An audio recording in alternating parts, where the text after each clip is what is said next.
오늘 우리에게 주신 하나님의 말씀은 사사기 8장 1절에서 2절입니다. 사사기 8장 1절에서 2절입니다. 에브라임 사람들이 기드온에게 이르되 내가 미디안과 싸우러 갈 때에 우리를 부르지 아니하였으니 우리를 이같이 대접함은 어찌미뇨 하고 크게 다투는지라. 기드온이 그들에게 이르되 나의 이제 행한 일이 너희의 한 것에 비교되겠느냐. 에브라임의 끝물 포도가 아비에셀의 만물 포도보다 낫지 아니하냐.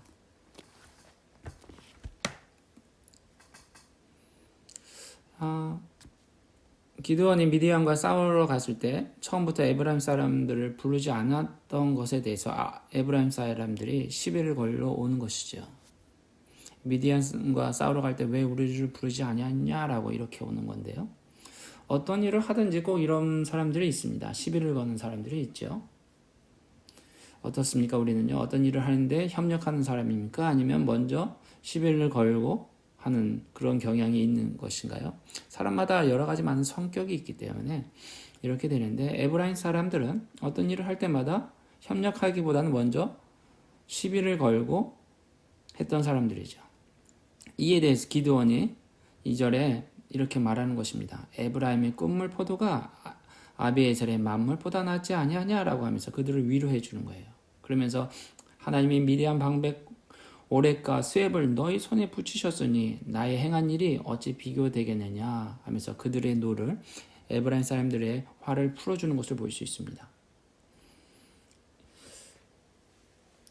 자, 미디안과의 싸움에서 기드온이 이겼죠. 이에 이스라엘 사람들이 기드온을 후대하게 되는 것을 볼 수 있는데 22절에 볼게요. 8장 22절에 보니까 때에 이스라엘 사람들이 기드온에게 이르되 당신이 우리를 미디안의 손에 구원하셨으니 당신과 당신의 아들과 당신의 손자가 우리를 다스리소서라고 하면서 말하고 있는 것인데 23절에 기드온이 너희를 다스리지 아니하리라 여호와께서 너희를 다스리시니라 라고 하나님이 다스린다는 것을 알려주는 거죠.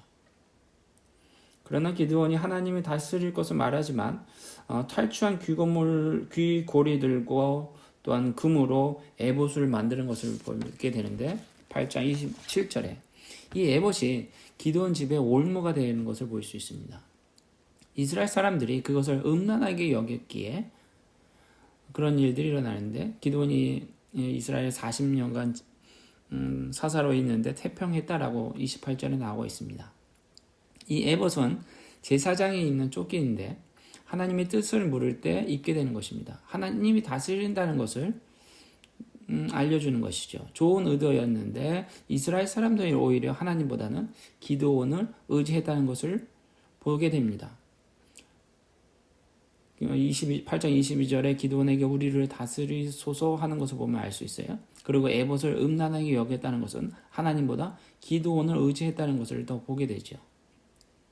기드온의 300명의 용사들이 사람의 힘으로 전쟁에 이겼다는 것이 아니라 하나님이 함께 했다는 것을 보여주는 거죠. 300명이 어떻게 기드온의 300명이 미디안 사람들과 싸워서 이길 수 있겠습니까? 하나님의 도우심이 없었으면 불가능한 거였는데 그럼에도 기드온을 의지하는 이스라엘 사람들이라는 것을 보여주는 거예요. 기드온을 자꾸 의지하는 걸 보면. 그래서 우리는 여기서 볼 수 있는 게 하나님을 의지하느냐, 기드온을 의지하느냐. 눈에 보이지 않는 하나님을 의지할 것이냐, 눈에 보이는 지도자, 기드온을 의지할 것이냐에 대한 건데 이스라엘 민족은 계속 기드온을 의지한 것을 볼 수 있어요. 눈에 보이는 것을 의지하는 것을 볼 수 있습니다. 그로 인해서 계속 어려움을 당하게 되는 것을 보게 되는데 한번 보겠습니다. 8장 30절에 기드온이 아내가 많음으로 몸에서 낳은 아들이 70명이 있습니다. 그리고 세겜에 있는 첩도 아들을 낳음으로 그 이름을 아비멜렉이라 하였습니다. 그리고 요아스의 아들 기드온이 나이 많아 죽게 되는 것이죠. 사람을 의지하면 안 되는 것을 보여줘요. 기드온이 죽었다.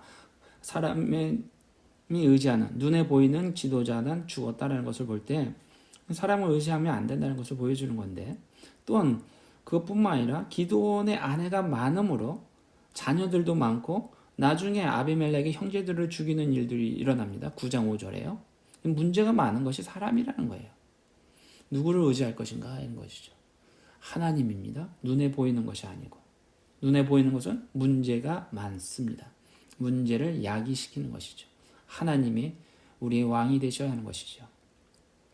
8장 33절에 기드온이 이미 죽음에 이스라엘 자손이 돌이켜 바알들을 음란하게 취하고 하나님을 기억하지 아니하고 기드온의 집을 후대지도 아니하였더라라고 말하고 있습니다.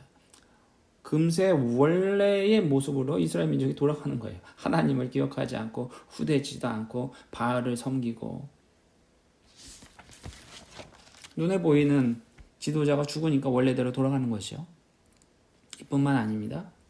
9장 1절에 보면 여룻바알의 아들 아비멜렉이 세겜에 가서 그 어미의 형제에게 이르러 그들의 외조부의 온 가족에 말하여 가로되 청하노니 너희는 세겜 사람들의 귀리에 말하라. 바알의 아들 여룻바알의 아들 70인이 다 너희를 다스림과 한 사람이 너희를 다스림이 어느 것이 너희에게 나으랴. 또 나는 너희의 골육친지임을 생각하라 하면서 70명이 다스리는 게 낫냐? 내 한 사람이 다스리는 게 낫겠냐? 우리는 친척이 아니냐라고 하면서 생각해보라라고 얘기하는 거죠. 이에 오르바에 있는 그 아비의 집으로 가서 여룻바알의 아들 곧 자기 형제 70인을 한 반석 위에 죽였으되 오직 여룻바알의 아들 말제 요담은 스스로 숨었으므로 남으니라 라고 말하고 있습니다.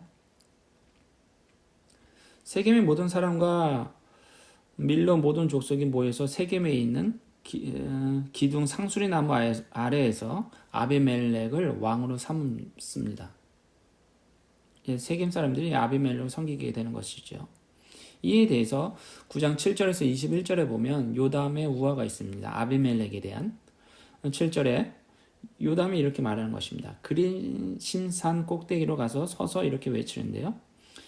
세겜 사람들아 나를 들으라 그리하여야 하나님이 너희를 들으시라 라고 하면서 우화로 얘기하는데 하루는 나무들이 나가서 기름을 부어 왕을 삼으려 한다 라고 하면서 감람나무에게 먼저 가고 무화과 나무에게 가고 포도나무에게 가서 우리에게 왕이 되어 달라고 얘기했는데 각각이 다 거절을 했던 것을 보게 됩니다. 그리고 마지막에 14절에 가시나무에게 이르러 너는 와서 우리의 왕이 되라 하며 내게 기름을 부어 너희 왕을 삼겠거든 와서 내 그늘에 피하라 라고 하면서 가시나무 얘기하는 거죠.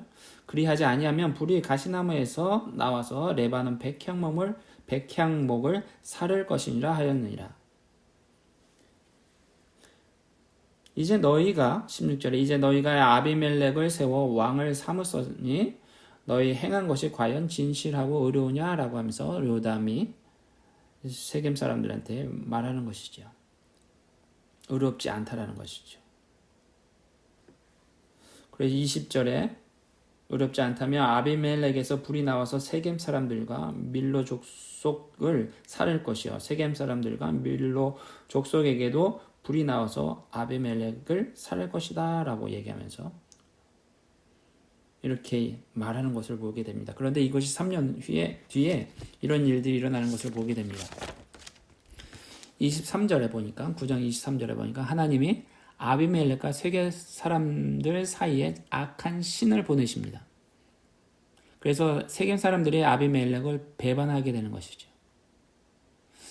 여룻바알의 아들 70인에게 행한 포악한 일을 하나님이 갚으셨다라고 말하고 있습니다. 그래서 첫 번째가 뭐냐면 그 형제를 죽여 피 흘린 죄를 아비멜렉에게 그리고 아비멜렉의 손을 도와서 그 형제를 죽이게 한 세겜 사람에게 돌아가게 하셨다는 것을 말하고 있습니다. 이런 배반으로 인해 서로 싸우게 되는 것이죠. 그래서 배반의 움직임이 일어나는데 28절에 에벳의 아들 바알이 이렇게 말하는 것입니다. 아비멜렉은 누구며 세겜은 누구이기에 우리가 아비멜렉을 섬기겠느냐? 차라리 세겜의 아들 하몰의 후손을 섬길 것이라. 우리가 어찌 아비멜렉을 섬기리요? 라고 하면서 가을이 이렇게 외치는 거예요. 그래서 34절에 보니까 아비멜렉과 그를 쫓은 모든 백성이 밤에 일어나 네 떼로 나눠서 세겜에 대하여 매복하니 이제 세겜을 치는 거죠. 아비멜렉이. 가을이 세겜 사람들의 앞서 나가서 아비멜렉과 싸우다가 아비멜렉에게 쫓겨 그 앞에서 도망하였고 아비멜렉이 그날 종일토록 그 성을 쳐서 필경은 취하고 거기에 있는 백성을 죽이되 그 성을 헐고 소금을 뿌렸습니다. 그리고 세겜 망대의 모든 사람들이 모인 것을 아비멜렉이 듣고 아비멜렉이 세겜 망대에 있는 사람들을 그곳에 불을 놓아 죽였습니다. 그래서 남녀가 1000명이 죽었다라고 얘기하는데 요담이 한 말이 그대로 응하게 되는 것을 볼 수 있습니다. 세겜 사람에 대한 하나님의 징벌이 있었고 또한 그 다음에 보면 아비멜렉이 죽는 장면이 나오는데 50절에 보면 아비멜렉이 데베스에서 진치고 그것을 취하였다고 합니다. 그리고 그 성 백성의 남녀가 모두 그리로 도망하여 망대 꼭대기에 올라가고 있는 상황에서 아비멜렉이 망대에 이르러서 불살려고 할 때 한 여인이 맷돌 윗짝을 아비멜렉의 머리 위에 내려 던져 버립니다. 그리고 아비멜렉의 두개골이 깨어지는 것이죠. 54절에 보니까 이제 아비멜렉이 자기의 병기를 잡은 소년을 급히 불러서 그에게 말합니다. 그가 여인에게 죽었다 할까 하노니 소년이 찔러 죽이라고 말하는 것이죠. 그래서 아비멜렉이 이 여인의 죽음에 의해서 결국 죽게 되는 것을 보게 됩니다. 세겜 사람에 대한 벌, 아비멜렉에 대한 벌이 요담이 했던 말에 대해서 하나님이 그대로 응하였던 것을 보게 됩니다. 결론적으로 보면 56절에 보면 아비멜렉이 그 형제 70인을 죽여 아비에게 행한 악한 일을 하나님이 이같이 갚으셨고 57절에 세겜 사람들의 모든 악을 하나님이 그들 머리에 갚으셨으니 여룻바알의 아들 요담의 저주가 응하였다라고 하면서 하나님이 갚으셨다라는 것을 말해주고 있습니다. 이것을 볼 때 우리는 누구를 섬길 것인가 라는 것을 보게 됩니다. 사람은 문제가 많습니다. 그래서 하나님이냐 기드온이냐 눈에 보이지 않는 하나님이지만 또한 눈에 보이는 기드온 사람이지만 어떤 것을 우리가 선택할 것인지에 대한 명확하게 나오는 것을 볼 수 있습니다. 하나님이죠. 사람 눈에 보이는 것은 문제가 많습니다. 사람은 문제가 많습니다. 우리가 살아가는 데 있어서 늘 우리의 왕 되신 하나님을 섬기고 그 앞에 나아가기를 간절히 소망합니다.